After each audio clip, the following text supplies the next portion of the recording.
خیلی وحشتناکه.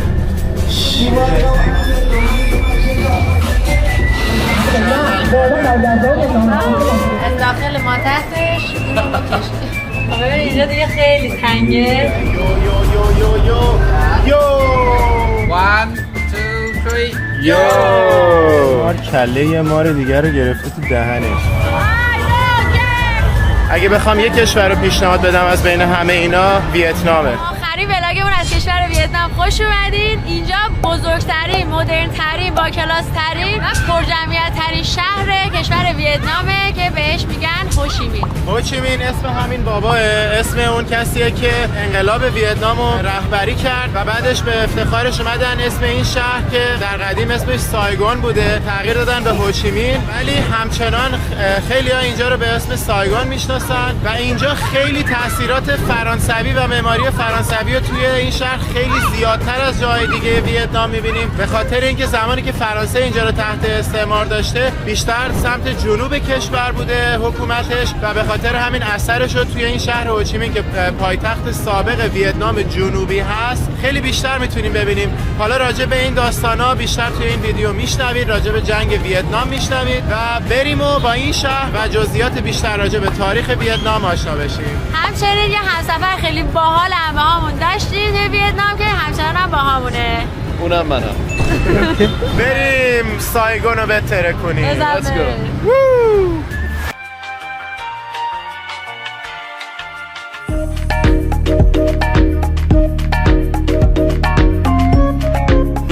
به شهر هوچیمین یا سایگون سابق خوش اومدید. دیگه رسیدیم. حسین آقا ما رسیدیم. به محض اینکه پامون رو گذاشتیم بیرون داغه، همین جوری یه گرمایی انگار مثلا هیتر رو روشن کرده باشن، باد داغ بخوره تو صورتت. کم هست هوا. لیدر اون اومد، بنده خدا اومد دست بده، دستش عرقی وای اصلا خیلی چندش نمیدونم. حداقل من که لباسمو باید برم سریع عوض کنم. من میگم ما بد عادت شدیم. این چند روز تو مناطق خیلی خوش آب و هوای ویتنام بودیم، قشنگ کیف کردیم، ولی اینجا با اون که پیشرفته ترین شهر و مدرن ترین شهر ویتنامه، ولی قشنگ هواش از همه جای دیگه که ما رفتیم بدتر دیگه، چسبناکه.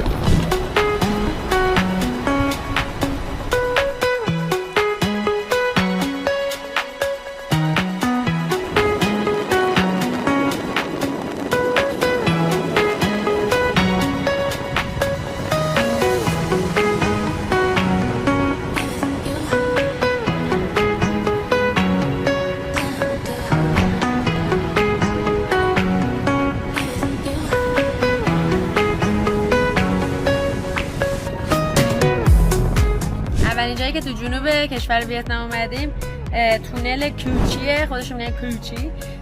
قیمت ورودیش نفر 90,000 تا، $3.60.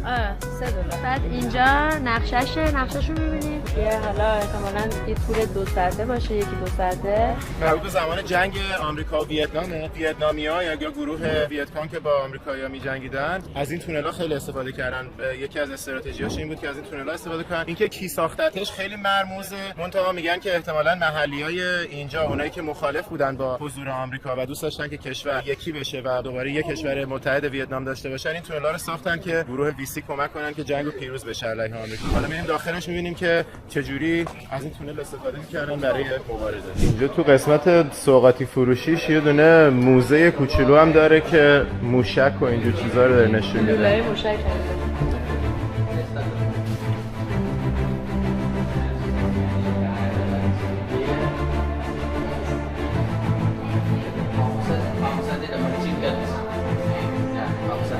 این خیلی خفنه. سلسله فکری کرده داره. اوه جنگ هم چیز وحشتناکیه ها. نیپام مینداختن، نیپام نیستی مثل ژل بود که بنزین بود، میخورد فقط آتیش میگیره پخش میشد و اون دیگه ممنوع شده از اون موقع تا حالا. ولی اون موقع اینا رو میریختن اصلا یه جای زیادی و این ژل پخش میشد، همش آتیش میگرفت، گور میگرفت میرفت بالا. مردم، ماشین، همه چی باش میسوخت. نیپام بهش میگفتن، ولی دیگه الان هیچکی نمیتونه اون رو استفاده بکنه. مثل بمب شیمیایی که الان نباید استفاده بکنن چون که خب خیلی کول این هیومینه. اینجا داره برامون فیلم پخش میکنه که راجع به تونل توضیح بده و کسایی که ساختنش. بعد تو فیلمش همه ویتنامیا در حال جنگ، همه موارد داشتن میخندیدن. سیستم پروپاگاندای کمونیسم خیلی همه رو هپی نگه داشت.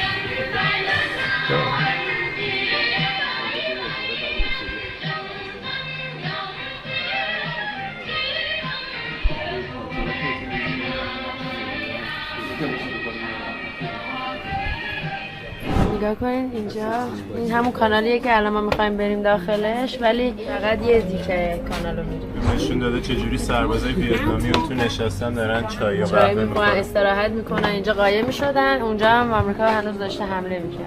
اوه بالای تونل هم اینجا میدون جنگو کشیده. و این ویدیویی که الان اینجا برامون پخش کردن خیلی جالب بود. مثلا یه تیکش داشت میگفتش که این جنگجوها به لطف مردم و اینا خیلی زندگی واندرفولی داشتن. هرچند که خب بلایی که آمریکا سر اینا آورده وحشتناکه، ولی کلا این طوری که این فیلمو غالب کرده بودن هم میذاره دور از واقعیت. بچه الان راهنمامون توضیح داد که این ویدیو سال 1969 ساخته شده بوده و واقعا برای پروپاگانداشون بوده. وسط جنگ این ویدیو رو ساخته بودن که اینو پیامو برسونن به بقیه که چقدر آمریکایی‌ها بدن و چقدر نیروهای ما خوب و خوشحال و اینا و چقدر همه دوست دارن که آمریکایی‌ها برن و کمونیسم بیارن. این از زمان حضور فرانسوی‌ها و جنگ ویتنام با فرانسه ساختش شروع شده. از این قسمت بعد از اینکه جنگ علیه فرانسوی‌ها میبرن بلافاصله آمریکایی‌ها میان اینجا مستقر میشن و دلیلش این بوده که فرانسه توی قرارداد تسلیمش با هوچیمین که رهبر جنبش ویتنام بوده که استقلالش رو بگیره ذکر میکنه که به یه شرط ما میریم که تو بذاری جنوب ویتنام موقتا از شمال ویتنام که کمونیستا گرفته بودنش مستقل باشه، که یه دولت مثلا دموکراتیک اونجا فعال باشه که فرصت داشته باشن آدما توی یه سال فکراشونو بکنن و دوباره رأیگیری بشه که آقا اصلا ملت کمونیسم میخوان یا نه. چون که هوچیمین که رهبر انقلاب بوده سیستم کمونیستی آورده بوده سر کار. این میشه که شمال و جنوب ویتنام از هم جدا میشن، ولی قبل از اینکه فرصتی ایجاد بشه که واقعا مردم بخوان فکر کنن و رأی بدن و اینا، آمریکا برای اینکه از گسترش کمونیست جلوگیری کنه میاد توی جنوب ویتنام مستقر میشه و به این بهونه که جنوب ویتنام یه دولت دموکراتیک داره و مردم دوست دارن دموکراسی داشته باشن، ولی کمونیست‌ها دارن به زور سعی میکنن یه دیکتاتوری رو به کشور القا کنن. آمریکا به این بهونه میاد تو، به خصوص که اون موقع کمونیست داشته گسترش پیدا می‌کرده به کمک روسیه و آمریکا نمی‌خواسته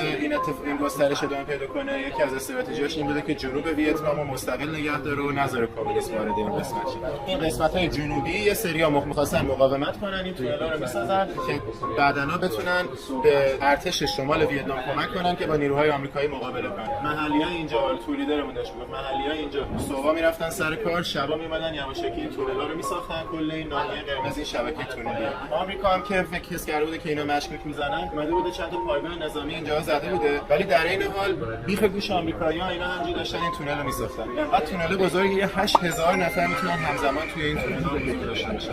اینجا نزدیک پایتخت ویتنام جنوبیه، همین شهر هوچیمین یا سایگون سابق که پیشرفته‌ترین شهر ویتنامه. به زودی قراره بریم ببینیمش. بعد از اینکه در نهایت حالا دیگه شمال ویتنام و کمونیستا کل جنگو میبرن و آمریکایی‌ها هم خودشون خارج میشن از جنگ، به خاطر اون پیروزی که هوچیمین داشته پایتخت سابق سایگون رو اسمش رو تغییر میدن به هوچیمین. خلاص الان بریم این تونل‌ها رو ببینیم. ولی این جنگ حالا نظر مختلفی در موردش هست، ولی در کل نظر کلی اینه که یه شرمی وجود داره بین آمریکایی‌ها که اصلا این جنگو شروع کردن و ادامه دادن. از یه جا به بعد دیگه انگار که ادامه دادنش فقط محض حفظ ظاهر، نشون دادن قدرت و اینجور چیزا بود. شاید اون اولش واقعا یه فشاری روی آمریکایی‌ها بوده که این جنگو شروع کنن، چون که همه واهمه داشتن از گسترش کمونیسم. ولی از یه جا به بعد دیگه مخصوصا رئیس جمهور نیکسون بیشتر برای حفظ قدرت و لاپوشونی خرابکاری‌های دیگه‌اش تو خود آمریکا، خرابکاری انتخاباتیش داشت ادامه میداد جنگو و به خاطر همین بعدش تبدیل شد به یکی از لکه‌های ننگ آمریکا. بازم میگم حالا نظرها میتونه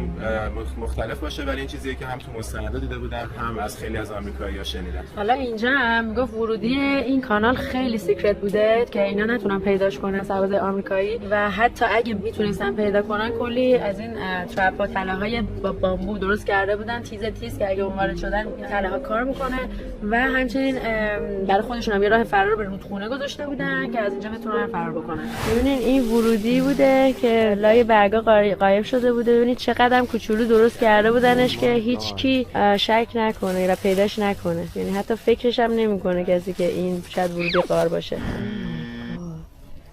Wow. Can I do the same? Yeah, take the picture. When you come in and you come out. حالا من میخوام امتحان کنم. من که قطعا رد میشم راحت. میافتم؟ خب من میرم روش وای میستم بچه‌ها. دیگه بیرون نمیاد. She cannot come. She cannot. میخوای بمونی اون تو؟ Okay. Great job. اوه تونله واقعا. آها نشستی و پایین. آره بده. نور بنداز با یه گوشی دیگه. نگاه کنین این واقعا ورودی تونله مسکه. خیلی باحاله. حسین هم رفت. حالا حسین بیا بیرون. بیا بیرون. واو. خیلی راحت و راحت رفتی تو.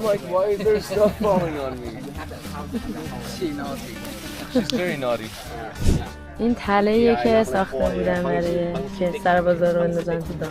اوه دیدی؟ میگه سر اینا یه سمی هم زدن که اون سمه باعث میشه که تو مرگ آرومی داشته باشی و قشنگ مرگ اذیتت کنه، یعنی یهو نمیری.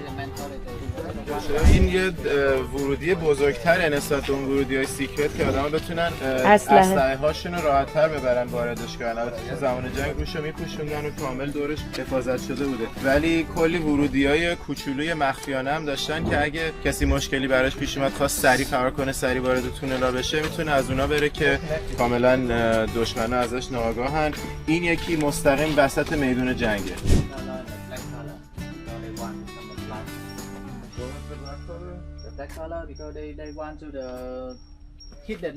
دختره به نظر میاد لباشو فیلر زده، کلک فیلر رو زده و رفته برای جنگ.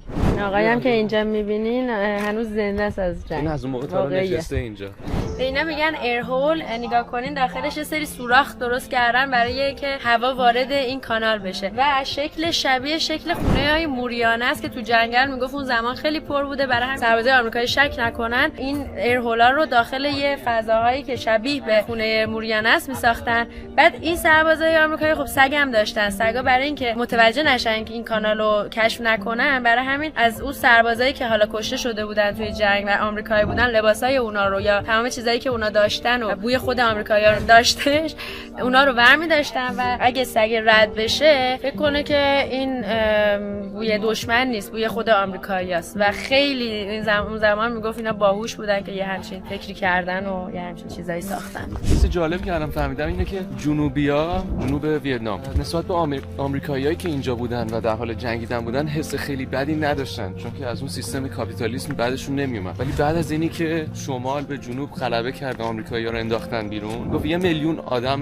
رفته بود از اینجا به کانادا و امریکا و اینا و اونایی که اینجا مونده بودن حس خوبی نداشتن در مورد شمالیا. احساس می‌کردن که اومدن تمام آزادیاشون رو گرفتن و اینا. پولشون 300% تورم پیدا کرد. خیلی آدمایی که خیلی پولدار بودن فقیر شدن. خیلی تغییر بزرگی داد به وجود آورد تو زندگیشون. کوالیتی زندگیشون اومد پایین. واسه همین درگیری هم داشتن با شمالیا. لهجه شمالیا میفهمیدن که اینا از شمال اومدن و رابطه خوبی هم باشون نداشتن. بعد این تنش ادامه پیدا کرد تا سال 1986 که سیستم پولشون عوض شد و رفته از نظر فرهنگی بیشتر کاپیتالیست شدن تا سال 1999 که شوروی از هم پاشید. اون وقت ویتنام هم به بقیه دنیا باز شد و داخلش بازار آزاد شد.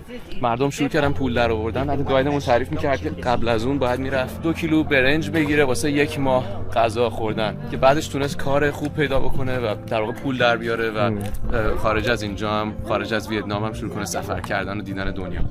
آره در واقع اون 2 کیلو برنج مال سهمیه بندی سیستم کمونیسمشون بود دیگه و کلا این ناحیه جنوبی خیلی ناراحت بودن که یهو سیستم اقتصادیشون کمونیست شد و همه چیشون سهمیه‌ای شد و خیلی واسه همین تنش داشتن با شمالیا و اون انقلابی هم که بازارشون رو تغییر داد بهش میگن دویموی.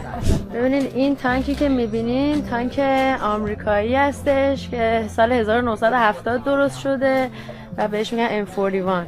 اینا انواع اقسام ترپ ها بوده، تله های مختلف. این به این تله میگن استیکینگ ترپ. یکی وارد میشد اینجوری میشد، یکی رولینگ ترپ این خیلی وحشتناکه. واو. این یکی folding chair trap. Swinging up trap. This trap you can come in but you cannot come out because you're stuck in the middle. So you go in and When you go in the middle, like on the shore. اینا خیلی وحشتناکه. Saw 2 ways.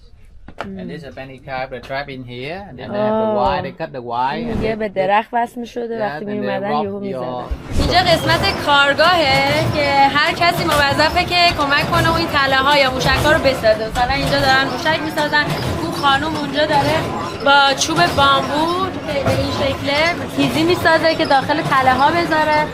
و همچنین اینجا می‌تونید ببینید که هر کسی داره یه کار رو به عهده گرفته و داره انجام میده. این چقدر جالب درستش کردن اینجا رو.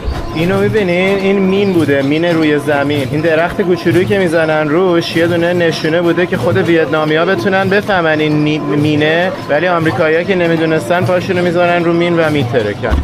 صدای شلیکایی که میاد توی این جنگل، ببینید الان اومد. اینجا یه شوتینگ رنج دارن که در واقع 600,000 تا بیشتر بدین تقریبا $25 میتونین شوتینگ رنج رو انجام بدین، بهتون یه اسلحه میدن با 10 تا گلوله. ولی خب ما دیگه انقدر فعالیت‌های زیادی تو روزمون داریم این فعالیت رو انجام نمیدیم و دیگه مستقیم میریم برای فعالیت‌های بعدی. خیلی صداش زیاده. آره توی جنگله، وسط جنگل دارن تیر میزنن به اون تارگت ها. نگاه کنین اسلحه ها متفاوته، میتونین M16 M30 M60 بگیرین یا K5 صدای مختلف دیگه. من جلوتر نمیرم چون واقعا داره گوشم کر میشه، خیلی صدا بلنده.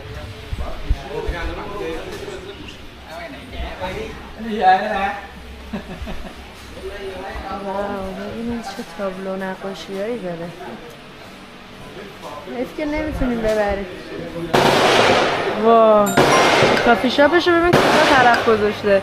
قهوه رو اگه خواستین زمانی بخورین که زهر مارتون بشه باید بیارین اینجا بخورین. چه میره به مخ آدم میخواد قهوه بخوره اینجا. آره وسط جنگ. این سبدی که اینجا میبینید سبدیه که برنج رو از پوستش جدا میکنه و همچنین باعث میشه که برنج خشک بشه. نگاه کن الان از زیرش میاد. برنج داره میاد. برنج پوست کنده شده و خشک.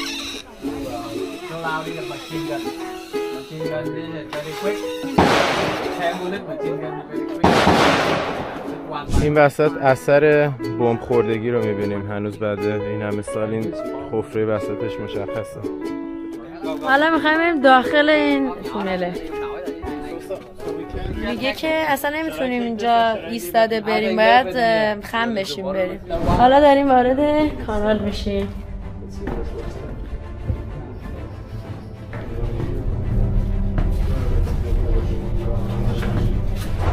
این تونلاش خیلی دیگه آدمو میبره تو حال و هوای جنگ اون زمان. بعد اونایی هم که میگن کلاستروفوبیک، اونایی که میترسن یعنی استرس و دلهوره میگیرن از فضای تنگ، اصلا نمیتونن بیان اینجا.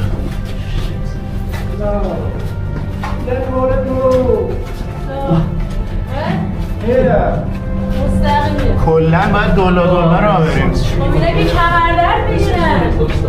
خب باید 4 دست و پا بریم ها؟ اینجا کولر داشت که یه باز خوبی اومد. خیلی وحشتناکه.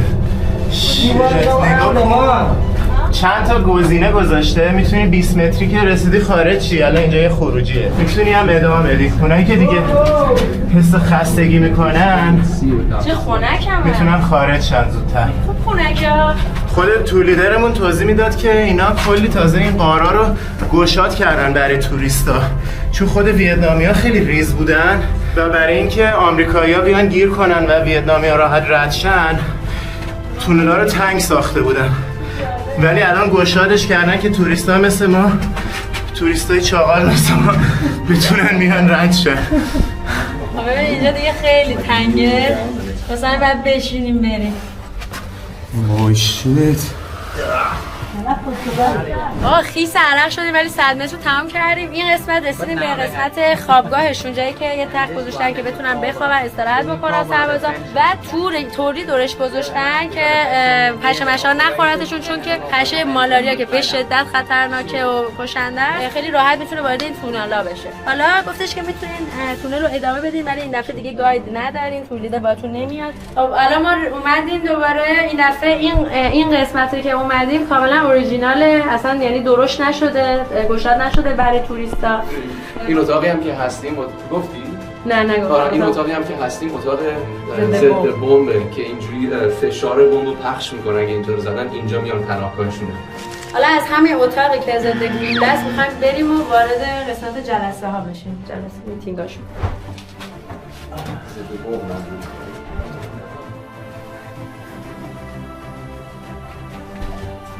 این تنگ‌تره. آره سخت بلندتره این قسمت ولی تنگ‌تره. اینجا اتاق من جلسه است. اینجاهایی که الان کندن اینجوری بازش کردن قبلا اینجا سقف از جنس همین زمین بوده، یعنی اینا کاملا فضای بسته بوده، الان بازش کردن این سقف رو گذاشتن. من گفتم از اینجوری هم فیلم بگیرم ببینیم که چقدر تنگه. هی من دارم میخورم به این دیوارها و من خودمو کوچولو کردم. رسیدیم به قسمت بعدی. چه سریع قسمتش. اینجا غذا میخورن، غذا خوریشه. توی اتاق قبلی نقشه هاشون رو میکشیدن. خیس عرق شدیم. وای. خب چطور بود حسین؟ خیلی تجربه عجیبی بود. واقعا جالب بود. خیلی جالبه چون که بچگیام در مورد این چیزا میخوندیم. بعد بازی‌های بتلفیلد ویتنام و اینا که بازی می‌کردیم تو همینا بودیم. بعد خیلی حس جالبیه واسه من که بیام واقعیش رو ببینم، بعد پشت سرم هم داره تیراندازی میشه. اصلا یه حس خیلی عجیبی داره. واقعا عجیب. اینجا جاییه که این سوراخ‌ها رو درست کردن، پایینش آشپزخونه است که دود غذاها و اینا از اینجاها خارج می‌شده. ولی یه جایی اینا رو میساختن که وقتی دود در میاد یه جوری به نظر بیاد که مثلا مه و بخار خود جنگله که آمریکایی‌ها نفهمن اینجا داره پخت و پز میشه. حالا طراحیش خیلی عجیب بوده. بوش چطور؟ بوی خوشبو نمیداده؟ Yeah, the tapioca they have the smell, but the tapioca you can eat when you inside the tunnel very easy. این غذایی بوده که این جنگجوها توی این غارا می‌خوردن، چون که پختن و خوردنش خیلی راحت بوده و بدون بو بوده نسبتاً و خیلی غذای مغذیه.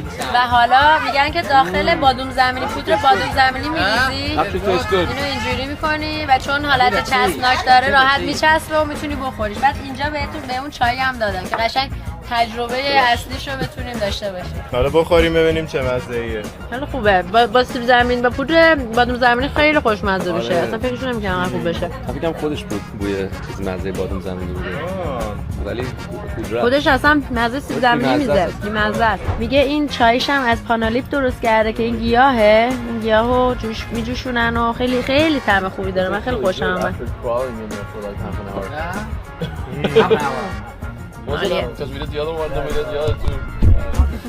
خیلی جالبه. همش نشاسته و فیبره و خیلی شبیه سیب زمینیه ولی خب تفاوت هم داره. این مجسمه هوچیمین، رهبر انقلاب ویتنام و جنگ با آمریکا و همه چی.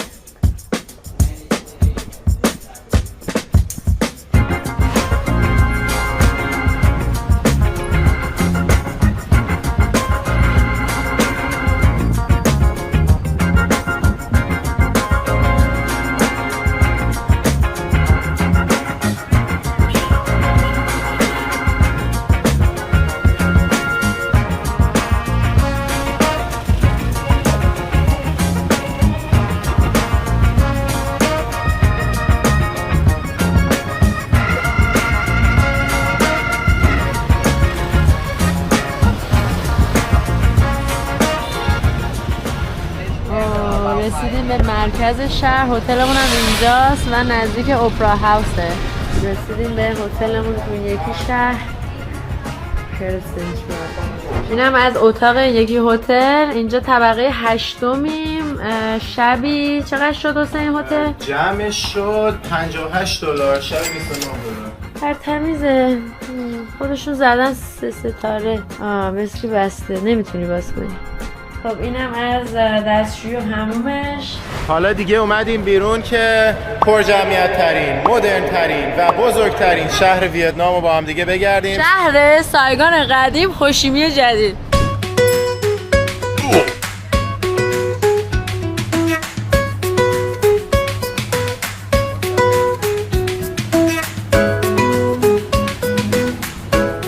این برنده رو که اونجا میبینین والا میشناسه و میگه اتفاقا برند خیلی خوبی هم هست، مثل اینکه خیلی برات کاربرد داشته. با پشمای حاج عبدالله ساخته میشه. اینجا ویتنام هاوس مثل اینکه میگن یکی از خفن ترین رستورانای ویتنامه، ولی ما اینجا فکر نکنم بریم. اینجا رو ببینید نوشته فرنچ براسری، یعنی از این آبجو فروشی های فرانسویه که معمولا غذا هم دارن دیگه، با اون که بهش میگن آبجو فروشی غذا هم دارن. توی فرانسه خیلی معروفه، توی مونتریال کانادا که فرانسویه خیلی معروفه و الان فهمیدیم توی هوچیمین ویتنام هم از این براسری ها دارن. داره هپنینگیه ها قشنگ. خیلی زنده است. اینجا رو ببینین، اونجا هم نوشته اتوبوس شهربینی سایگون. کلا اینا اسم باستانی این شهر رو حتی خیلی هاشون ترجیح میدن به اسم هوچیمین، با اینکه اسم رسمیش هوچیمینه ولی هنوز خیلی ها به سایگون میشناسنش. واسه همین از این بعد ما هم تو این ویدیو میگیم سایگون، چون خیلی اسم خفن تریه. قبول داری؟ با ابهته. اسم فرودگاهش هم SGNه. آره. اسم رودخونه شون هم سایگان ریوره. دقیقاً. بارکالله. پس بچه‌ها از این لحظه به بعد هوچیمین شد سایگون.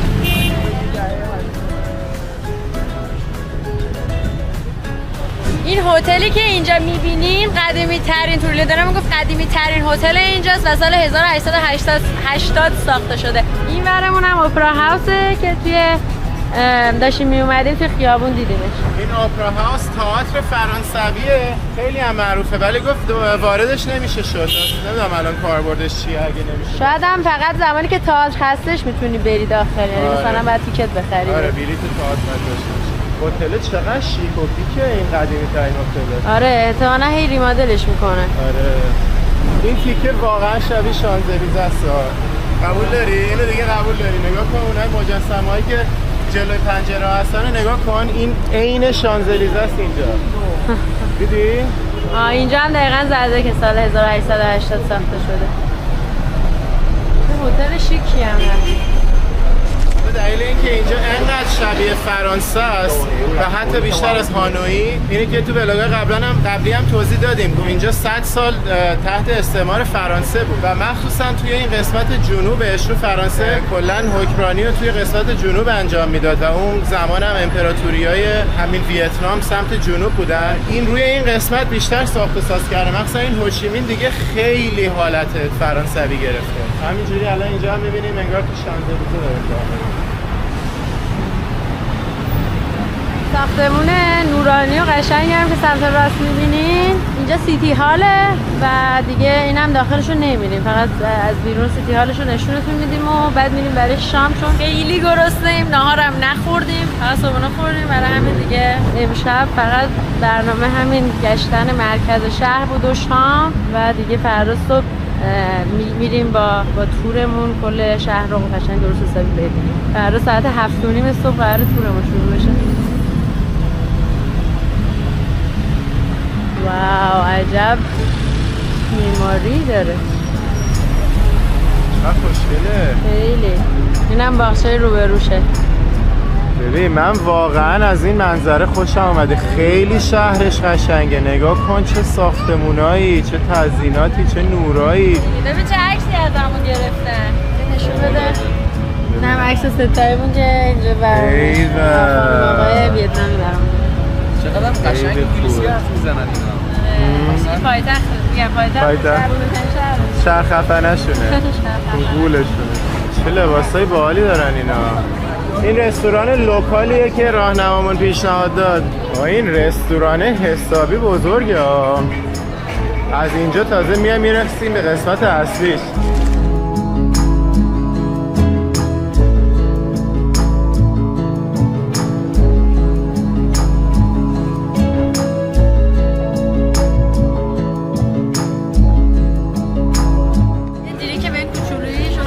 قیمت قشنگ آمریکایی بود. قیمت غذاش آمریکایی نیست. آره این چقدر بود؟ 440,000 تا بود ولی برای گفت برای 3 تا 4 نفره 440,000 میشه 20 خورده ای ولی برای چند نفر؟ حلزونا چقدر بود؟ در میومد 6 دلار. نه آره 6 دلار. تو فرانسه و اینا حلزون میخورن به اسم اسکارگو که اونا خیلی منسجمه. این یکی خیلی فرق داره. اصلا حلزونش با هر حلزونی که قبلا خوردم فرق داره. اینا قشنگ نرمه. قشنگ حلزونه که داره در میاد. اون حلزون فرانسویا قشنگ مثل اینه که داری گوشت میخوری ولی این قشنگ خود حلزونه. این خانم الان داره یه دونه رول ویتنامی خیلی کلاسیک برامون درست میکنه. پاهو گذاشت لاش. اوه چه جالب. از این نودلا هم روش گذاشت. ایول گوشتش هم خودش برام میذاره لاش.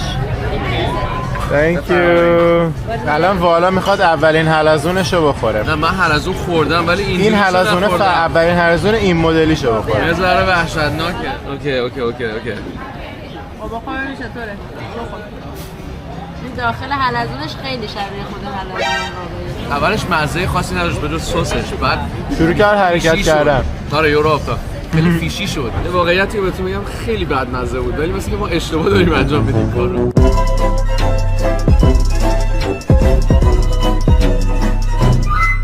ببین این دو قسمت داره. یه قسمت تقریبا بیرونی داره که خیلی خوشمزه است ولی این قسمت بقیه‌اش که خیلی شله و آب داره و اینا این فوق‌العاده افتضاح مزه‌اش. البته خودشون میخورن اینو ولی اصلاً به ذائقه ما نمیخوره.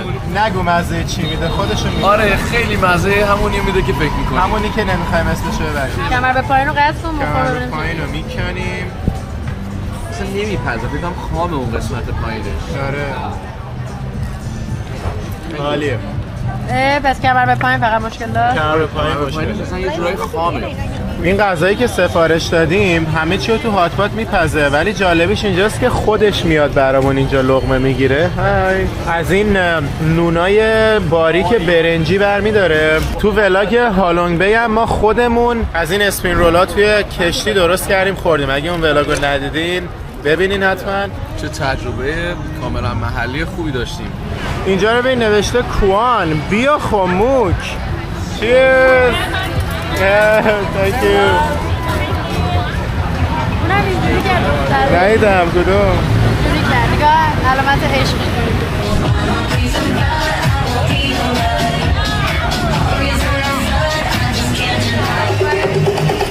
کارخونه آبجوسازی همه داشت ساین آبجو داره. آره. دوشنبه، سه‌شنبه، چهارشنبه، پنجشنبه، جمعه با باسن میفته توی آبجو.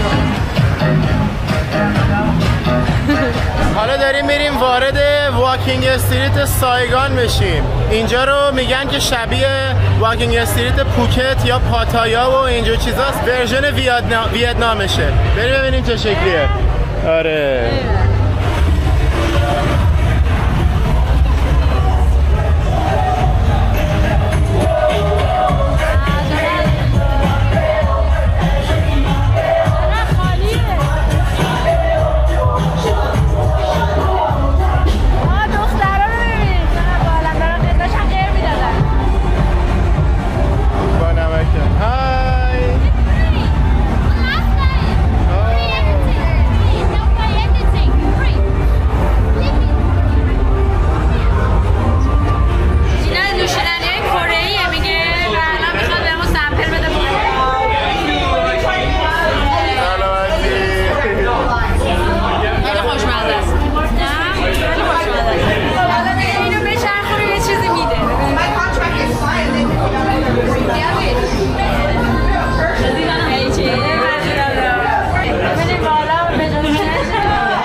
شدی به هم چیز دادن استیکر دادن چقدر کیوت استیکر ها دیگه گربه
امروز اولین برنامه‌مون اینه که اومدیم موزه جنگ ویتنام و خیلی جای غم انگیزیه، ولی خب برای به خاطر تاریخ و آشنایی بیشتر مجبور شدیم بیایم. اصلا خیلی هم نمیان داخلن چون میگن انقدر وحشتناک و غم انگیزه که نمیان. مثلا الان خود تور لیدر گفت من داخل نمیام، منتظر تو هم بیرون میمونم. این هلیکوپتر فیوی آیکون جنگ ویتنام همه فیلم‌ها می‌بینیم. این ارتش ایران هم این هواپیما رو داره. امریکا هم استفاده می‌کرد تا 20 سال پیش.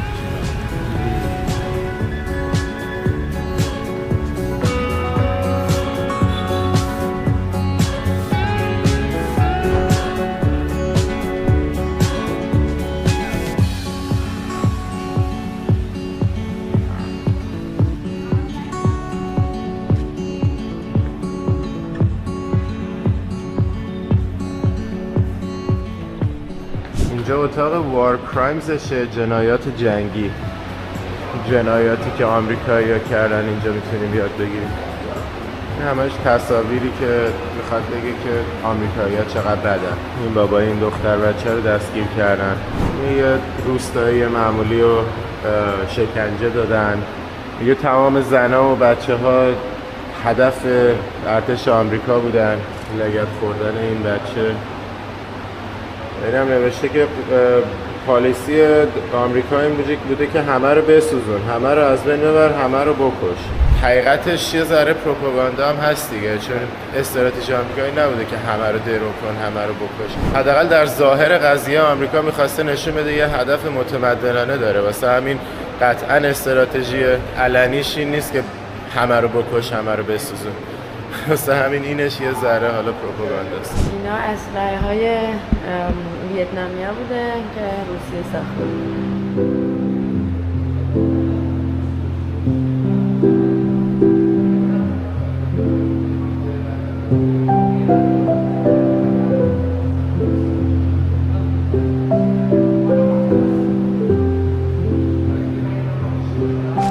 نوشته تو جنگ ویتنام 3 میلیون ویتنامی کشته شدن که 2 میلیون شهروند توشون بوده، 2 میلیون نفر زخمی و 300,000 نفر مفقود الاثر.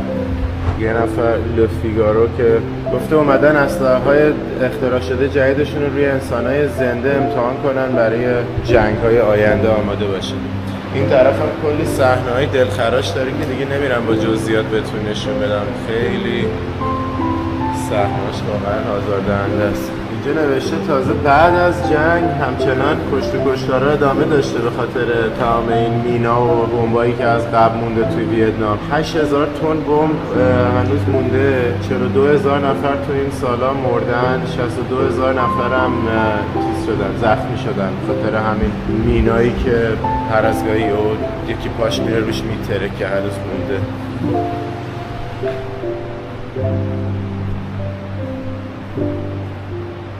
این یکی اتاق راجع به اثرات ایجنت اورنج روی جمعیت ویتنام و ایجنت اورنج چیزیه که در واقع آمریکایی‌ها برای از بین بردن جنگل‌ها استفاده کردن که بتونن یک مرتبه یه مساحت خیلی وسیعی از جنگل‌ها رو از بین ببرن که ببینن سربازای ویتنامی کجاان، ولی تأثیری که این ماده شیمیایی روی آدم‌ها داشته خیلی‌هاش مستقیم رو خودشون نبوده و روی نسل بعدیشون مشکلات ژنتیکی ایجاد کرده و خیلی از بچه‌هاشون با بیماری‌های لاعلاج ماهیچه و استخون و کلاً قد و قامت و چهره و اینجور چیزا به دنیا اومدن که حالا اونجا کلی عکساش هست که چون خیلی دلخراشه دیگه بهتون نشون نمیدم. 3 تا از جنینایی که به خاطر همین ایجنت اورنج، ماده شیمیایی ایجنت اورنج تحت تاثیر قرار گرفتن اینجا گذاشته، جنینای واقعی که ببینید چه تاثیراتی گذاشته. این یکی سرش پف کرده، این طرفی هم 2 تا بچه به هم چسبیدن.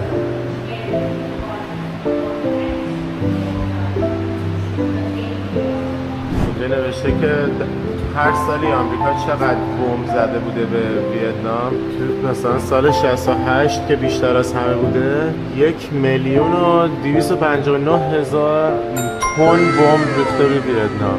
1,300,000 تن؟ نه نوشته تن.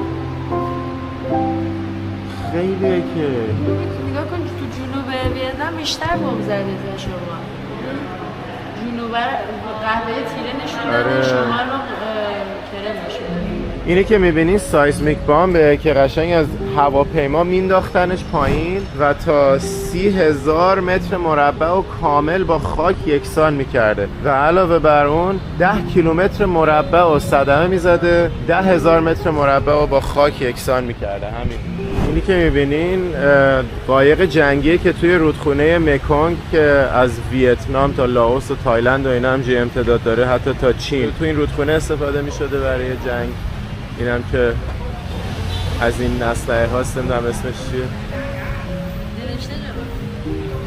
نوشته ازش بالا نرید. راهنمامون الان داشت میگفتش که این ایجنت اورنج که تو موزشون زده که باعث تمام این مشکلات ژنتیکی شده، این ثابت نشده، چون که ویتنامی‌ها شکایت کردن، بردن دادگاه بین‌المللی که از آمریکا شکایت کردن خسارت بگیرن، ولی توی دادگاه پذیرفته نشد، چون که آمریکایی‌ها گفتن خب ما که ایتالیا رو هم با همین زده بودیم، پس چرا اونجا هیچ مشکل ژنتیکی پیش نیومده؟ چون این در واقع هدفش از بین بردن جنگلا بوده دیگه، کاری به آدم‌ها قرار نبوده داشته باشه، ولی ویتنامی‌ها میگن که تاثیر ژنتیکی داشته. راهنمامون داشت میگفتش که آره درسته که اونجا آمریکا خسارت رو نداد و تکذیب کرد تاثیرات اورنج ایجنت رو، ولی در این حال داره کلی توی بازسازی کشور کمک میکنه. اون جنگلایی که زدن با اینا نابود کردن، اینا تا 30 سال توش کش نمیشه کرد.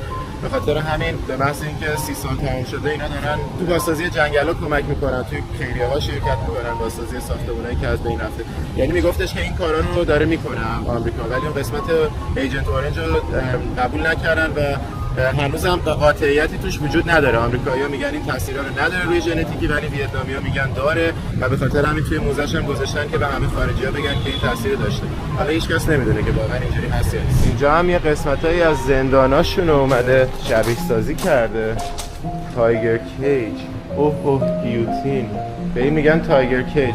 یه سری زندانیاشون رو توی از اینا میکردن.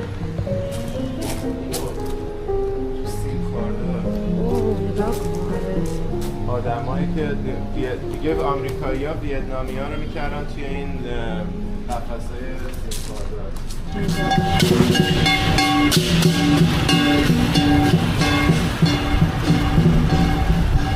حالا محل بعدی که اومدیم هم دوباره جالبه. همه همینجوری دخترای ویتنامی، پسرها، اینا همه همینجوری لباس پوشیده، خوشگل مشکل کرده با دست گلاشون این اونور حیاط وایسادن که عکس بگیرن. اصلا اونورم پر بودن، یا کنین دور تا دور همه دارن عکس میگیرن، چه آقایون چه خانوما. خانوما البته بیشتره. اینایی که سفید پوشیدن یعنی دانش آموزن، ولی وقتی که دیگه دانش آموز نباشن میتونن هر رنگ دیگه بپوشن. اینجا در واقع زمانی که ویتنام شمالی و جنوبی از هم جدا بودن و ویتنام جنوبی دولت خودش رو داشته، رئیس جمهور و خانواده‌اش اینجا زندگی می‌کردن. در واقع کاخ سفید ویتنام جنوبی بوده. ولی تو زمان فرانسوی‌ها هم یه کاربرد دیگه داشته، بهش میگفتن قصر نوتردام. زمانی که آمریکایی‌ها میان اینجا که از دولت ویتنام جنوبی حمایت کنن، بهش میگفتن قصر استقلال. و بعد از اینکه جنگ میشه و دیگه ویتنام جنوبی و شمالی دوباره به هم دیگه میپیوندن، بهش میگن قصر اتحاد، قصر ریونیفیکیشن، یعنی اتحاد مجدد. و الان اسمش قصر اتحاد مجدده و روز اتحادشون که در واقع روز پیروزی جنگ و برگشتن ویتنام شمالی و جنوبی به همه، قصر رو میبندن و یه سری جلسه توی جلسه اداری توش تشکیل میشه برای مثلا انگار که تجدید میعاد اتحادشون. ببین زمان فرانسوی‌ها این شکلی بوده، سبک فرانسوی بوده، فرق داشته که بعداً بمبگذاری میشه، از بین میره. بعد آمریکایی‌ها موقعی که اینجا رو گرفته بودن بازسازیش میکنن و به سبک ایتالیایی اینجا رو میسازن که امروز این شکلیه. اتاق تشکیل جلسه‌شه ولی امروز استفاده نمیشه. این قسمت هم بنکت هالشه که برای غذا خوردن بوده. اینجا داستان بمب زدن این قصر تو سال 1975 که آخر جنگ ویتنام بوده رو نوشته. یه نفر داشتن لوتننت نوئن تانتران که جاسوس بوده از طرف ویتنام شمالی، از طرف کمونیست‌ها توی ویتنام جنوبی که با ارتش آمریکا در واقع مثلا همکاری می‌کرده، ولی در واقع جاسوس کمونیست‌ها بوده و یه مأموریت بهش داده بودن که بره یه جایی رو بمب بزنه. این برای خودش هواپیما رو کج میکنه و میره بمبو میندازه سمت این قصر. البته تو خود قصر نمیخوره، نزدیکش میفته، ولی میگن که این یکی از آخرین اتفاقایی بوده که دیگه جنگو تموم میکنه، چون دیگه نیروهای آمریکایی کاملا اعتماد به نفسشون از دست میدن وقتی میبینن انقدر از این ور و اون ور داره بلا سرشون میاد و حتی عوامل خودشون هم دیگه دارن با ویتنام شمالی کم کم همکاری میکنن و دقیقاً همون سالی بوده که جنگ تمام میشه.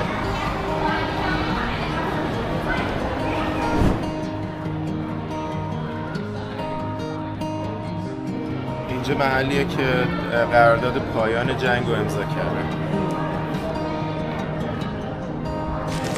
همچنان پرچم شوروی رو گذاشتن کنار پرچم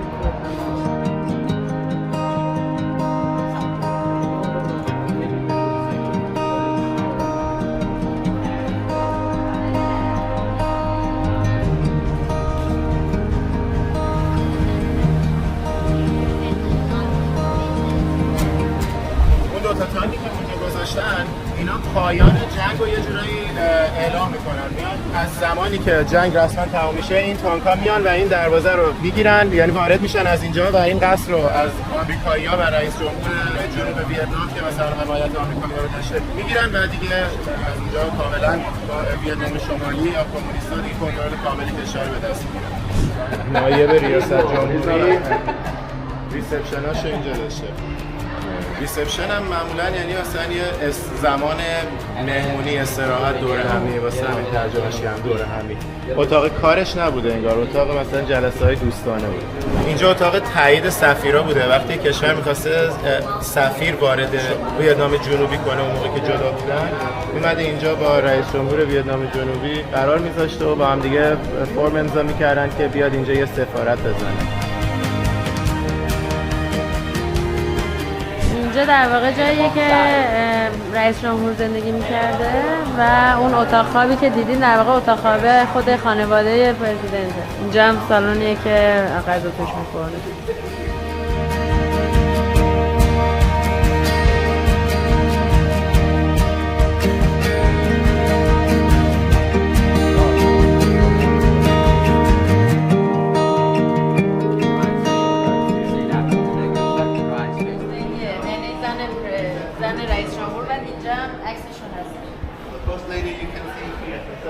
سمت چپ هست.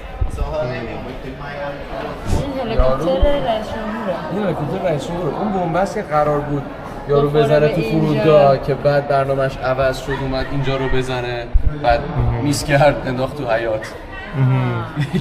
اون جنازه بمب رو گذاشتن اونجا زیرزمین این قصر که گفتش رئیس جمهور اینجا نقشه ها و استراتژی جنگش میکشیده. مثلا اینجا نیروهای کمکی که از کشورهای دیگه دریافت کردن سال 1968 در مجموع 604,000 نفر نیرو از کشورهای دیگه اومده که به ویتنام جنوبی کمک کنن که مسلما اکثرش آمریکاست. 541,000 آمریکاست و بعدیش کره جنوبی 50,000 تا سرباز از کره جنوبی اومدن تو این جنگ کمک کردن، چون موقع کره جنوبی یار خیلی اصلی بوده برای آمریکا، به خصوص توی مبارزه با کمونیسم. کره جنوبی خودش با کره شمالی درگیر بوده سر کمونیسم و کلا با آمریکا یار بودن سر مقابله با کمونیسم.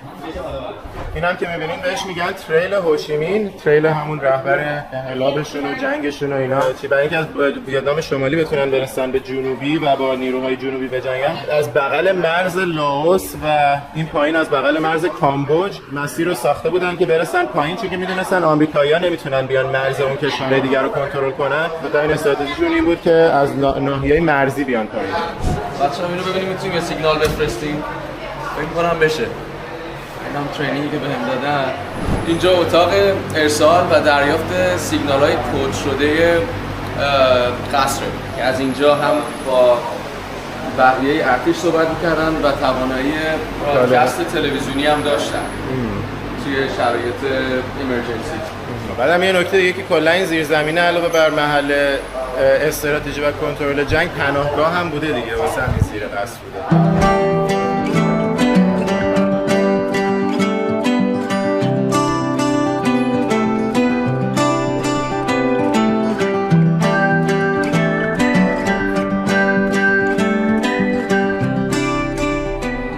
هم سوغاتی فروشیش مثل همه جای توریستی دیگه یه دونه سوغاتی فروشی آخر برنامه گذاشتن توی خروجی قصر.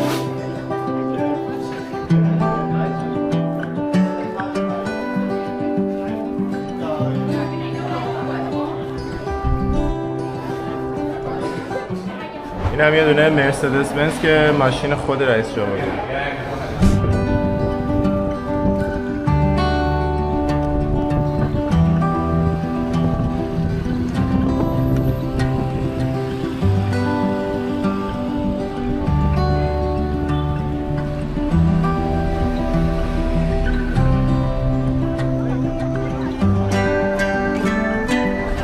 قدیم ساختمون پست. این ساختمون پست و فرانسوی‌ها سال 1886 درستش کردن، اون 140 سال پیش و سبک فوق‌العاده اروپایی داره، کاملا اروپاییه و اون سمتش هم کلیسای نوتردام رو درست کردن که یعنی در واقع کلیسای نوتردامی ویتنام. بعد جالبه این ساختمان‌های قدیمی همجوری کناراش ساختمان‌های جدید آسمون خراش، این ور و اون ورش همجوری ساخته شده. این کلیسای نوتردام هم در حال رنوویشن الان.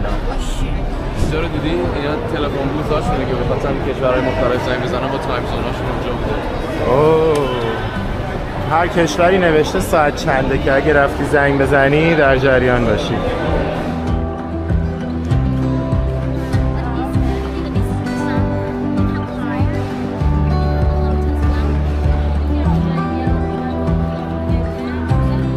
پستخونه‌ای که الان داری می‌بینی بیشتر دارن توش سوغاتی می‌فروشن و خدمات توریستی. آره و خدمات توریستی دارن، ولی حتی به عنوان پست آفیس هم ازش دارن استفاده می‌کنن. نگاه کنین اونجا اون خانم مثلا وایساد داشتش جعبه‌شو میداد که پست کنه. قشنگ هم استفاده اصلیشو داره، هم استفاده توریستی و سوغاتی فروشیشو. که البته سوغاتی اینجا گرون‌تره چون همه توریستن. نگاه کنین. اینم از ساختش.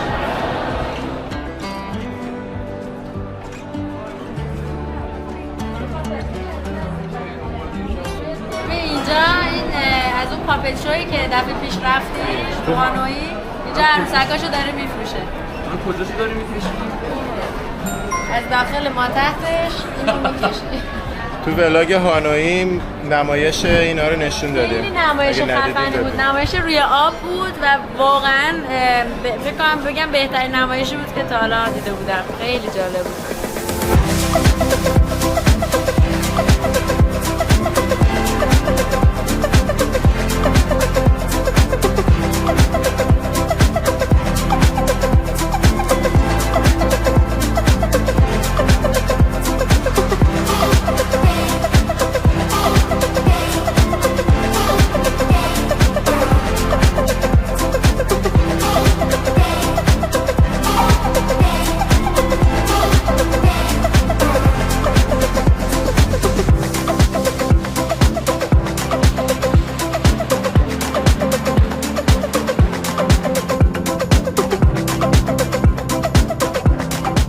بابا بالاخره دو تا کلا گرفتیم، یکیشو بالا گرفت که روش نوشته ویتنام و یه رنگ خیلی قشنگی داره 12 kilometers. و یکیش هم من گرفتم که من این گل نیلوفر رو گرفتم که روش دوخت شده، یکی نقاشی نیستش و این ورش هم دوباره با دوخت نوشتن ویتنام.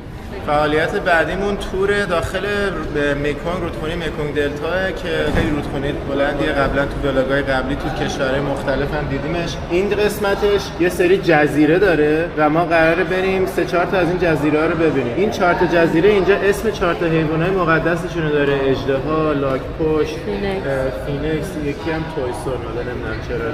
این چند تا از این نقطه‌های این جزیره رو میریم. بعد جزیره ققنوسش رو یه سر میریم. بعد میایم اینجا که وارد این طرف رودخونه میشیم. اینجا هم یه رستوران میریم و بعدم میریم کوکونات کندی. آره. بعدم برمیگردیم اینجا. آره بزن بریم.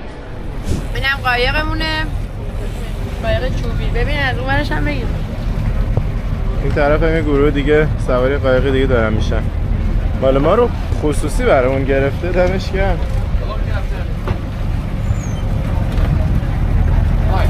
هلو.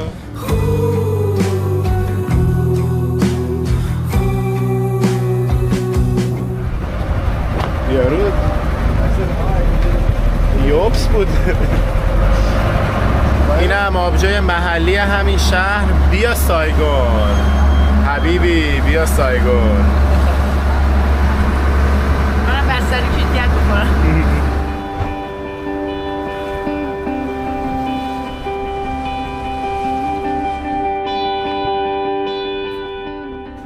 این چیه؟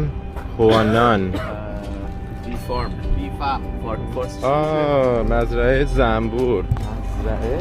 آره، پرورشگاه زنبور. زنبور اصلا اذیتشون نکنی نیشتن. So they have the bee farm. They collect the honey very easy in here. چرا داری میخوری؟ This is bee Poland. Oh, bee pollen. This is bee Poland. ببینین این کرمایی که داره میزنه به ما و حتی میخورن به این شکل که ریختش روی قاشق با کنارش عسل بهش میگن رویال کریم. رویال جلی. تا جایی که من متوجه میشم غذاییه که به ملکه میدن. خیلی خواص برای سلامتی داره. ملکه زنبورا نه ملکه آره، زنبورا. زنبورا. چایی هم که آره درست کردش با اینا. فکر این کنجده ولی اینا یه چیزاییه که وقتی زنبورا میان برمیگردن به کندو اینا از دست و پاشون میفته، مثل اینکه گرد گیاهای مختلف بعد میره ته کندو اینا خشک میشه اینجوری دونه دونه میشه بعد اینا رو میگیرن با چایی و اینا میخورن. میگن خیلی هم خاصیت داره و باعث میشه مثلا این آلرژی و اینا اصلا نگیری، کمتر بشه. کمتر بشه. بدنت عادت کنه به چی گفتی گردای گیاهای مختلف اون جایی که زندگی میکنی. پس بدنت حساسیته. با موز خشک و زنجبیل خشک هم میخورن این چای عسلشونو. از این الکتریک کارا برامون گرفت، ماشینای برقی و الان سوار شدیم و معلوم نیست کجا میخوام ببره.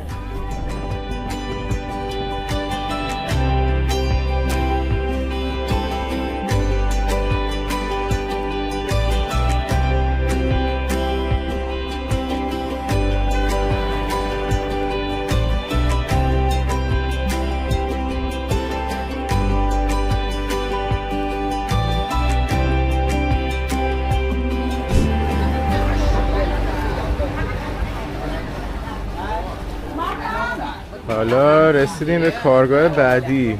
اینجا بوی خربزه میاد، نمیدونم قراره چی بهمون بدن. Okay. Is it Lacoste or they have Adidas or Nike? تست میوه الان قراره بکنیم. اینا رو گفت لیچه نیست، شبیه لیچه است ولی به لایچر بهشون میگن لانگر. بعد دیگه اونجا هم که دراگن فروته. What was this one? Sabolilla. سابوریلا. یکی Guava. گواوا. یکی هم که پاینپله. که برامون موسیقی محلی میزنن.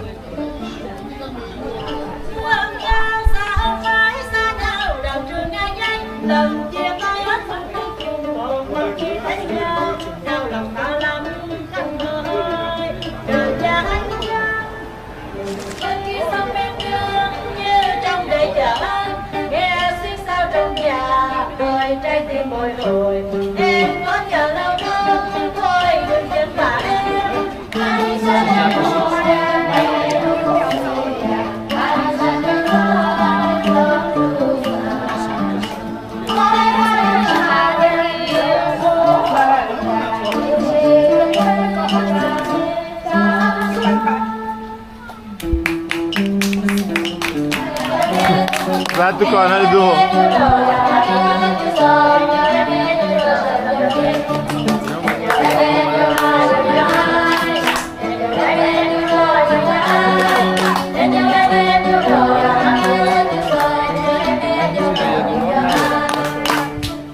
این میوه هایی که میبینیم بهشون میگن گاک GAC و میوه ویتنامی هم هستش.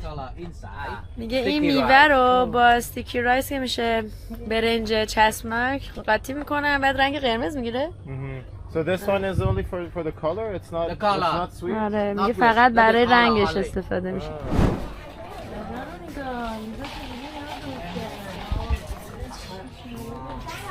چیه جنسش؟ با گله؟ برگ گله؟ ها اینا هم شکلات خام، کاکائوی خامه. نگاه کن تهش میشه این. دیگه رسیدیم به فعالیت قایقیمون. اومدیم و این قایقا الان منتظرمون هم سوار شیم و بریم توی رودخونه سرسبزش. نگاه رودخونهش خیلی گلالوده ولی خب اطرافش خیلی سرسبز و قشنگ.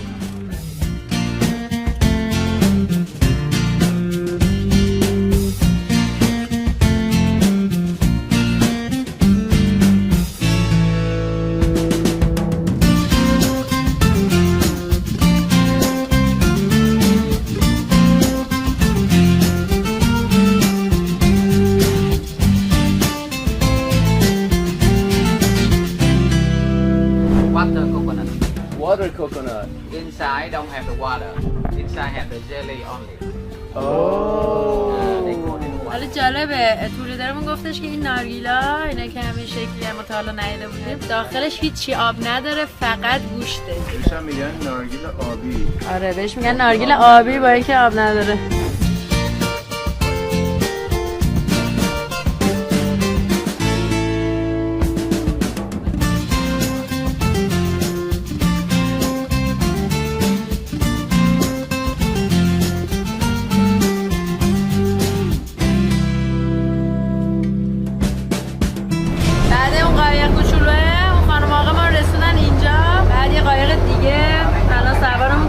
جزیره بعدی برامون تازه آب نارگیل هم گذاشتن. بزن به سلامتی.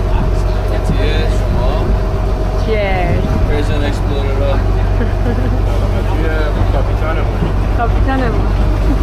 اصلا میگن تو ویتنام نمیگن چیرز، میگن یو.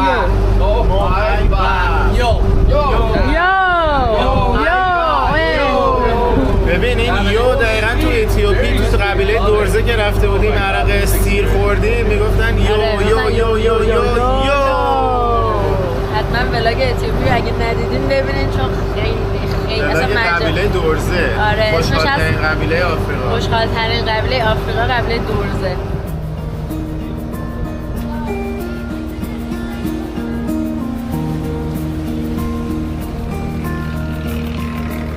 قایقمون ما رو آورد جزیره بعدی بهش میگن کوکونات آیلند، جزیره نارگیل و اینجا نارگیل درست میکنن. حالا بریم ببینیم. اینجا داره طرز تهیه کندیای نارگیلی رو نشون میده. تو فارسی نداریم ولی خب من بهش میگم شکلات نارگیل. اینجا نارگیله رو پوست میکنه بعد میاد این طرف گوشتاشو برمیداره آب گوشتاشو میگیره که بهش میگن شیر نارگیل و شیر نارگیل رو میریزه این تو. نگاه یه آب خیلی غلیظی داره با آب وسط نارگیل فرق داره ها. شیر نارگیل از گوشتش میگیره بعد اینجا با کلی طعمای دیگه قاطیش میکنن ترکیب میشه با شکر و نمیدونم حتی زنجبیل و اینجور چیزا اینجا میپزه اینجا سمپل داره بعد دیگه خشک میشه اینجوری میشه. خوشمزه. ببینم او نگاه این الان شیرشه که گذاشتن خوش بشه. بالا نگاه یه چیز نرمه. آها این اصلا کندی نارگیلیه با پینات که میشه بادام زمینی. آره تو همین بادام زمینی هم تو همین ریخت نگاه می‌بینید میریزه که باهاش هم بخوره. این قسمتش رو توضیح ندادیم. این آبه که خشک میشه تازه یه دور دیگه میذارتش توی این میله‌های حرارتی که حسابی یکم سفت‌تر بشه بعداً تیکه تیکش میکنه. ببینی اینجوری لایه لایه در میاد و اینا رو قاچ میکنه میشه همون کندیای نارگیل. اینجا هم دارن بسته بندیش میکنن در فروش. البته خودش هم میخوره. زمین تو پلی شده یکم. So we're gonna have snake wine. This is a first for me. Never had this before. شراب برنجی که توش ماره. They will cook the rice. خب حالا میخواد از این شراب برنجی که توش مار هست برامون یه پیمونه برداره. Snake wine. میگن شراب First for me. Yeah, just a little bit. Just you.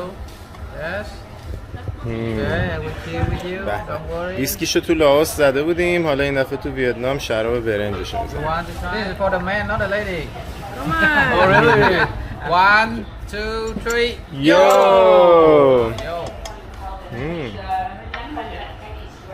قشنگ سنگینه. Oh, wow. بیشتر ویسکی بود تا شراب. Yeah, it's similar to whiskey. خیلی سنگین بود ولی خیلی هم کم ریخت چون که اینا رو میخوام بفروشن. این خیلی مخوفه. نگاه کن یه مار کله یه مار دیگر رو گرفته تو دهنش و همشون توی این دبه ویسکی هن. اینو نگاه کن پوست تمساحه بعد کلی کیفاشو اینجا میفروشن.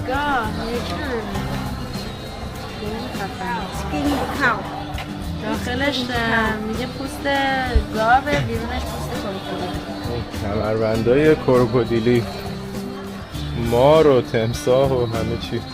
من نمیدونم واقعیه یا نه. اینم غذای امروز ما یه ماهی درسته که قراره شیر کنیم. چقدر شیک گذاشته شبیه تابلو رفتیم از اینکه حرف میزنه میچرخه. آره نه از این سوغاتی‌ها که میخریم مثل تابلو اینجوری درستش کردن. ببین میخواد برامون لقمه درست کنه دوباره. خیلی جالبه سیستمشون. میام سر میز برات لقمه میگیرن. دیشبم کلا غذاهامون رو همون خدمتگاه رستوران درست کرد.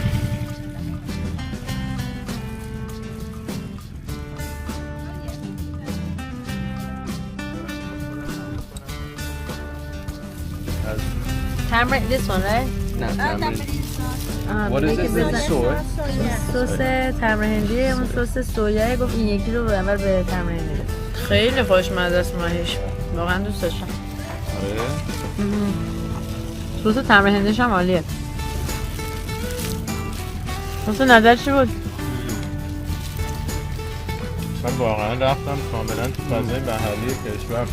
دوستان برنامه تور امروزمون تموم شد. برگشتیم هتل و دوباره زدیم بیرون که برنامه‌های شب رو شروع کنیم. نیکا و بالا می‌خواستن یه ماساژ بگیرن که خستگی روز از تنشون در بیاد، ولی من گفتم فعلا باید برم موهامو کوتاه کنم. یه ماه از سفر گذشته، ولی هر جا رفتم گفتن بعد ساعت 9 شب تعطیله. خلاصه گفتم یکم بیام از بافت شهری براتون فیلم بگیرم تا بچه‌ها کارشون تموم شه. خیلی خوشم اومده از این شهر ویتنام.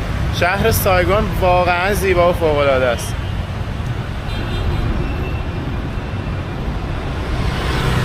حالا اومدم اینجا کنار رودخونه. اینجا یه دونه ترمینال کشتی داره که با کشتی پرسرعت میره شهرهای دیگه. چون راجع بهش تحقیق نکردم نمیدونم چه شهرهایی رو از اینجا با کشتی میرن، ولی رودخونه‌اش فوق‌العاده زیباست. آدم‌ها هم اینجا نشستن لذت میبرن. وای فقط نگاه چقدر شهر زیباست.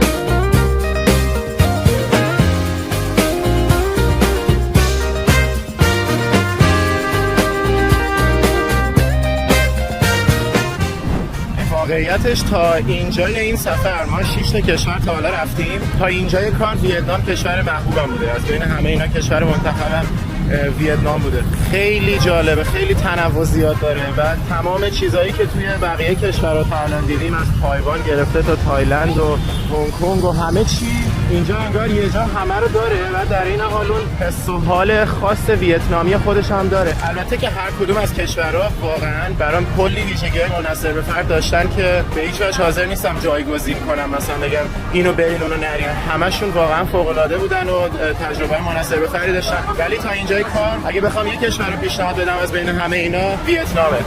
خیلی خوبه واقعا.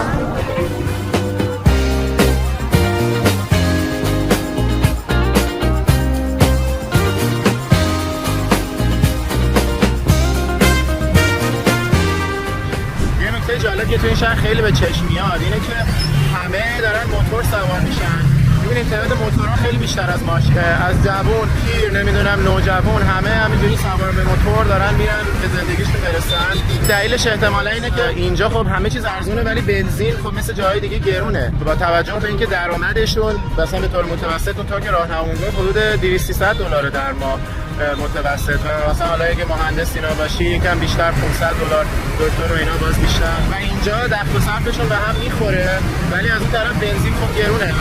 به خاطر همین به صرفه ترین کار اینه که همه با موتور برن این ور اون ور.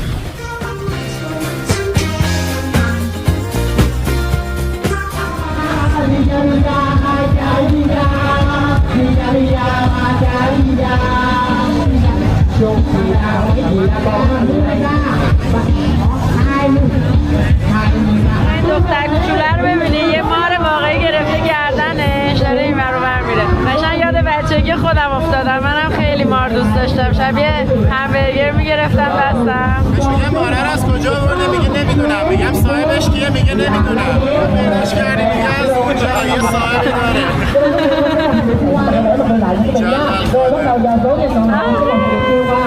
چقدرم ریلکس، انگار 10 سال ماره رو میشناسه.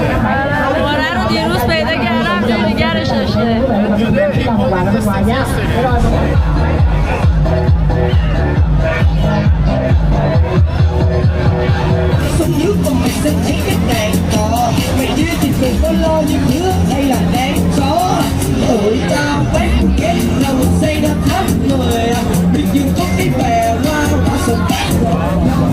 والی میگیره طرف. داره الان کل سرنوشتشو براش توضیح میده.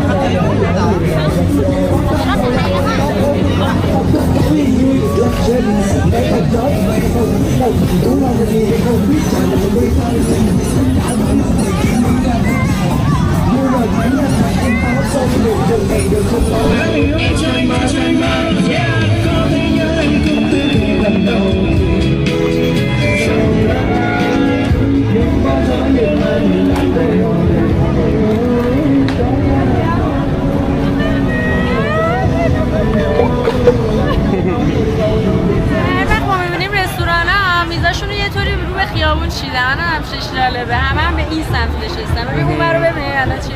خیلی خراب است ببین. آره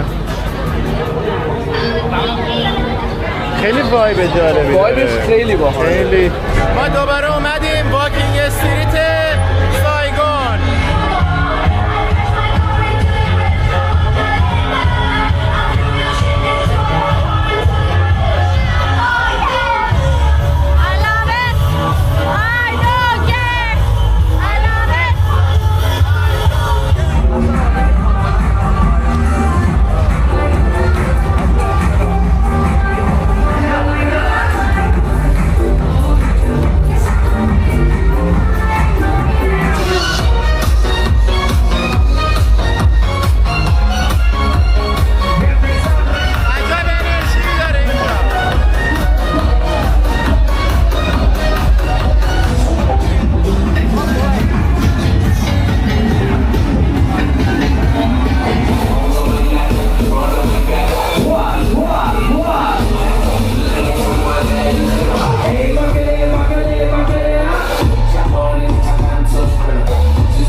امشب دوباره برگشتیم اینجا. من گفتم من این حلزونه رو باید بخورم وگرنه ناکام از اینجا میرم. عجب حلزونیه. اینا رو ببین چه شاخکایی داره. این حلزونه در نمیاد. در بیا دیگه. عجیبه حلزون آبی. اینا چقدر خوشگله دور چششون. نگاه باید دیدش میتونید اینو بگی بابا پسره داره کلنجار میره حلزون رو منو در بیاره. Can I touch it? سفته؟ آره یکم هم نرمه هم سفته. 500 گرمه. 400. 400. امروز سفره ماهی جدید آورده. نگاه کنی یکی خالخالیه، چشاش هم درشته. نمیخوای اینو بخورین؟ من خوردم من سفره ماهی. آخه این فرق داره سفره ماهی. شاید طعمش هم فرق کنه. اینا راه میره واسه یکی سفره ماهی عجیبه. این سفره ماهی نیست. پس عقربه. چیه؟ خرچنگه. واو این رو خرچنگه. اینو میخورم. حالا که اینطور شد. اینو هم بگیریم بخوریم. این خیلی چیز عجیبیه. چیز عجیب غریبیه خدا. این چیه سفره ماهی با دست و پا؟ جلل خالق همچین چیزی تا حالا ندیدم. نگاه کن این یکی میگو داره که دستاش شبیه دست خرچنگه. دست دراز. ببین اینجا کلا حیواناش اصلا واقعا من نمیدونستم تو دنیا وجود داره. میگویی که دستاش مثل خرچنگه. سفره ماهی که شبیه خرچنگی که شبیه سفره ماهیه. بعد لابستری که شبیه هزار پاه. اصلا همه چی اینجا داره. ماهی رنگی هم که خیلی قشنگه. اون چیزه. این مارماهی بلند شد. چه میکنه این مارماهی؟ الان ماچ میگیرن. الان آره انگار دارن با هم کشتی میگیرن. شفاف آرنج داره. هر دسته. اوه چقدر خوشگل اینو بریده. اینو دیدی؟ حسین چجوری برات درست کرده؟ چقدر جالب. برای اینه که ببری خونه. اینو میبریم خونه برای یه چیز، برای یادگاری نگهش. کجامون میذاریم؟ حلزون رو میبریم. یا حالا میذاریم یه جای دیگه. نگاه چه گلای ارکیده‌ای. به العاده. حالا بخوریم ببینیم چه مزه‌ایه. خب من اینو برمی‌دارم توی این. قلب کرده. ببینیم چطوره. مزه بزروک میده. اصلا قشنگ تکسچر بزروک داره. ببینم. فقط صوتش زیادی تند بود. خوب چیز زیاد. جالبه. دارم که با این حلزون سیر نشدیم، یعنی نمی‌دونم با حلزون سیر نشدیم واسه همین چیکن کاری گرفتیم. کاهی با پلو گرفتیم که تکمیل کنه غذا رو. بعد خواستم راجع به این حلزون بگم که کلا خیلی جالبه. مثلا ما ایرانی‌ها و حتی خیلی از آدمای دیگه دنیا وقتی یه غذای یه حیوانی دور از چارچوب ذهنیمون باشه احساس می‌کنن که مثلا این غیر متداول، چندش حال و همزنه و حس بدی پیدا می‌کنن، در صورتی که این کاملا زایده ذهن ماست. مثلا هیچ مقاله‌ای وجود نداره که بیاد بگه که مثلا لاک پشت خوردن بده، نمی‌دونم حلزون خوردن برای انسان خوردن بده.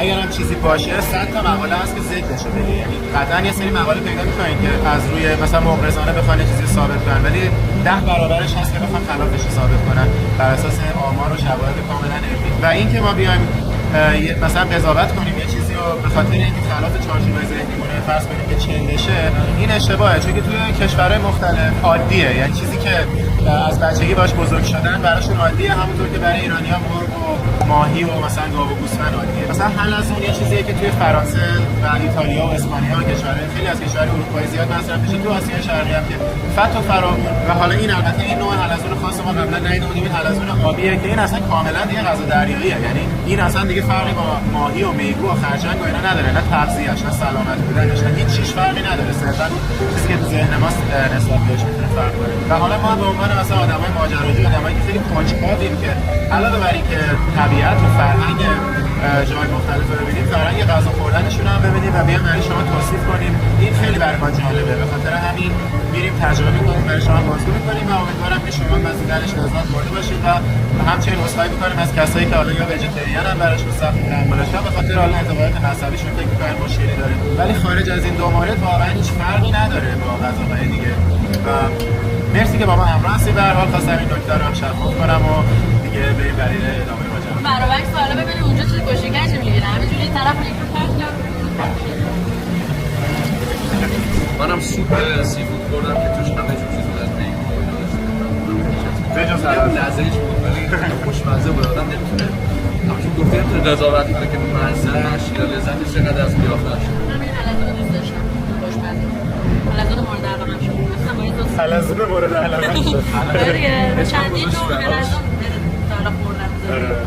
ولی نه هنوز خوشمزه حلزون هم همون حلزون فرانسوی است که به عنوان آره به عنوان پیش‌غذا میدن.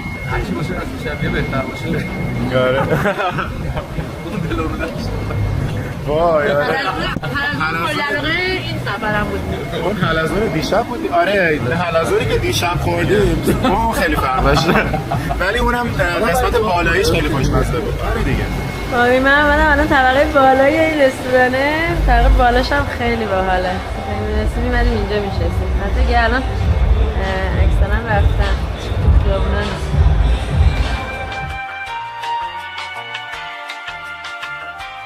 بچه در کمال ناراحتی با دوستمون بالا خدافظی میکنیم و بقیه سفر رو دیگه با همون نیستش. خیلی خوش گذشتش. مرسی که منو دعوت کردید.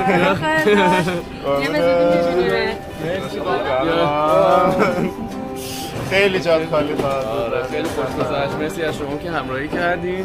والا از دوستای خوبمون تورنج کانتیه دیگه، ما هم برگردیم دور می‌بینیم. دوباره برنامه‌مون با هم شروع میشه.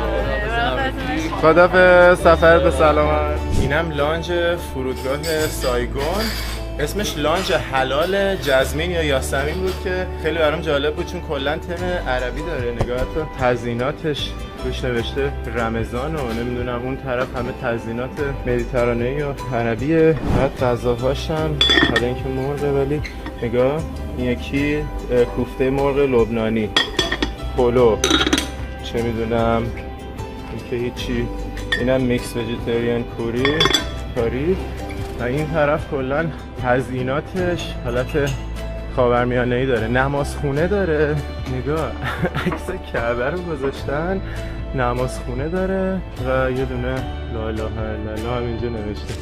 توی فرودگاه ویتنام این همه امکانات اسلامی، خیلی جالب بود. تزیینات فرودگاهش خیلی باله. دیگه همین الان با کشور سرسبز ویتنام هم خدافظی کردیم. واقعا یکی از خفن‌ترین کشورهایی بود که تا حالا بهش سفر کرده بودیم و تا حالا توی این سفر کشور مورد علاقه من بوده. آره تا الان ویتنام از تایوان پیشی گرفت برای من. خیلی قشنگ. پیشیه چه نژادی بود؟ پیشی ویتنامی. خب میریم سمت کشور کامبوج. امیدوارم که همه ولاگ‌های ویتنام رو دیده باشین. اگه ندیدین بین اونایی که ندیدین رو ببینین تا بریم سراغ کامبوج. اگه هنوز سابسکرایب نکردی سابسکرایب کن که کامبوج هم از دست ندید. بزن بریم.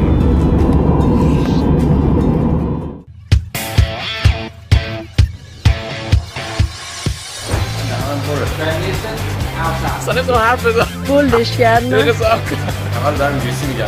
بانکر چی میشه؟ چی شد؟ یا بس ای بابا من نمیتونم فارسی حرف بزنم مثل آدم. دوباره بگی دوباره.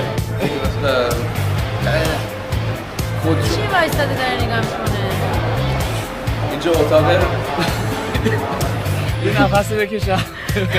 به آخرین ولاگمون از شهر منم دارم فیلم میگیرم مرد حسابی. بگو.